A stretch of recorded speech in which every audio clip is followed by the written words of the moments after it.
তরুণদের দেশ গড়ার অঙ্গীকার জনসেবায় স্থানীয় সরকার স্লোগানকে সামনে রেখে পটুয়াখালীর রাঙাবালী উপজেলায় জাতীয় স্থানীয় সরকার দিবস উপলক্ষে উপজেলায় র্যালি ও আলোচনা সভা অনুষ্ঠিত হয়েছে।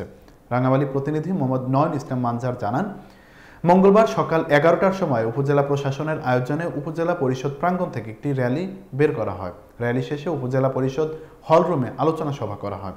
এতে উপজেলা নির্বাহী অফিসার মোহাম্মদ ইকবাল হোসেনের সভাপতিত্বে উপজেলা কৃষি officer Mohammad Asaduzzaman, contingent commander Mohammad Mohsin, উপজেলা জামায়াত ইসলামের আমির মাওলানা কবির হোসাইন, রাঙাবালী প্রেস ক্লাবের সভাপতি Mohammad Mahmud Hasan Rajib, upazila ICT officer Mohammad Masud Hasan, upazila marine fisheries officer SM. Mohammad Sadat Hossain Raju, upazila প্রকল্প বাস্তবায়ন কর্মকর্তা অজিত কুমার, উপজেলা শিক্ষা একাডেমিক সুপারভাইজার অনাদিক মার বাহাদুর, আমলিবাড়িয়া আলিম মাদ্রাসার প্রিন্সিপাল মাওলানা মাহমুদুর রহমান সহ বিভিন্ন দপ্তরের কর্মকর্তা এবং বিভিন্ন শিক্ষা প্রতিষ্ঠানের প্রধান শিক্ষক ও শিক্ষার্থী, সাংবাদিক সহ সুধীজন উপস্থিত ছিলেন।